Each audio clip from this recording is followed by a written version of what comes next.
Hey guys! So ayan, medyo bagong ligo tayo for today's video. So share ko lang sa inyo kung gaano ka bongga yung ating production. So ayan yung bodega ko. So gabi na yan nung chinek ni Manuf kasi may pinacheck ako sa kanya kanina. And then nakita ko na grabe, sobrang liwanag pala talaga ng CCTV niya sa gabi. And take note, patay ang ilaw niyan. Total darkness dyan, wala talagang ilaw dyan kapag pumunta ka sa gabi.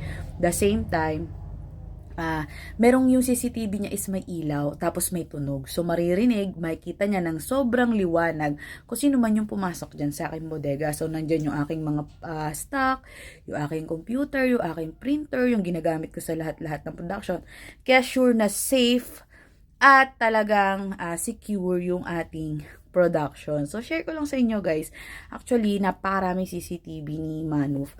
Mula sa office, sa parking, dun sa lounge niya pag may bisita, sa QC area, sa factory, lahat as in. Alam mo yung talagang nakaplano na siya at saka organized. Yun yung maganda pag nagne-negosyo ka. So, siya kahit nasa malayo siya, kita niya kung anong nangyayari sa area ng production niya. So, yun yung maganda kapag meron kang negosyo na vision mo na kung paano mo siya patatakbuhin in the long run, kung paano siya tatakbo kahit tulog ka, kahit wala ka. Alam mo yun, nakakatuwa lang and nakaka-inspire kasi nakakakita ka ng example kung paano magkaroon ng negosyo at the very young age, talagang naaral at saka naisip at naplano niya yan. So, nakaka-amaze lang guys. Nakakatuwang i-share lang sa inyo. For the content lang din ang person, ganon. Kailangan habang nag-iinit at tayo ay monetize, kailangan lalo nating galingan. Yung iba kasi ang ginagawa, nung na-monetize na-overwhelm, tinamad, hindi na nakapag-isip ng content, tayo baliktad. Yung akin, nung una sobrang energized ako, tas nung nakita ko sobrang bagal magkaroon ng views, inaral ko kung saan, actually hindi pa nga ako nakakapag-live.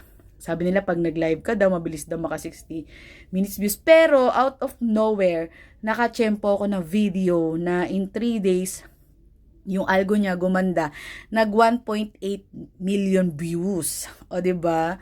Kasi bakit ina-attract ko? Kumbaga, sa isip ko, lagi kong iniisip na 60k views, 60k views, 60k minutes views. O, 'di ba? Tas out of nowhere binigay sa iyo. Tapos pag check ko every day, kasi every 3 p.m. nakikita mo yung kung ilan na yung views niya. Ang nadadagdag lang sa akin everyday ay 1k per day. So, computed ko na siya. Kailangan within 60 days, makuha mo kagad yung 60,000 minute views or else baka mag-reset siya. So, di ba sayang naman yung pinaghirapan mo. So, gumagawa ka na lang din naman ng mga video, gumagawa ka na lang din naman ng mga content. Huwag mo siyang i-mindset na kasi nag-enjoy lang ako. Oo, tama yun. Pero, mas maganda pa rin na i-goal mo siya. Kasi ako ginol ko siya In-enjoy ko siya, the same time ginol ko siya. Bakit? Pag wala ka kasing goal, hindi gagalaw ng tama sa target yung katawan mo. Hindi maiintindihan ng utak mo kung ano yung dapat mong gawin. So ako, naintindihan ko kagad. Alam ko kung anong video yung magpapa 60k views. Alam ko kung anong tools yung tatamaan ko. And then, doon ko nakita na sunod-sunod na siya.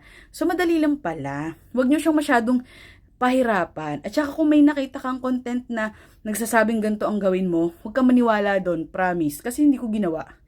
Inaral ko lang kung ano yung mga do's and don'ts. Yung ano yung bawal, ano yung pwede.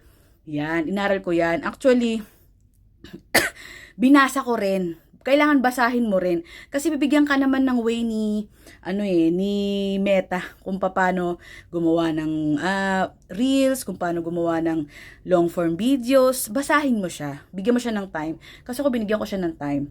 Sa una medyo mabagal kasi nga binabasa mo, inaaral mo. Pero bibilis ka once na intindihan mo na. So yun yung different. Hindi katulad nung tira ka lang ng tira, parang wala kang pupuntahan. 'Di ba? So, mas maganda yung habang inaaral mo siya, tapos yung mga kasabayan mo ay tira lang ng tira. Once na intindihan mo na siya, magagawa mo siya ng mabilis. So, yun yung isang strategy na pwede kong i-share sa inyo, guys. So, ayan, everyday makikita nyo pagmumukha ko and sana pansinin ninyo, no? Huwag yung puro kalokohan lang. 'Di ba? Medyo kahit huwag nyo na akong pakinggan, panoorin nyo lang, ganyan, para naman ma-experience natin ang sumahod, 'di ba? Mali mo makaisip ako ng content or makagawa ako ng something na magkaroon ako ng mission gamit lang yung Meta. Hindi natin masasabi kasi iba pa rin yung nabubuhay ka na meron kang goals and everyday dapat pagising mo meron kang goals. Ayun lang guys. So share ko lang din sa inyo. Umabot ka sa video na to, follow, like, and share nyo na rin ang video ko. Thank you!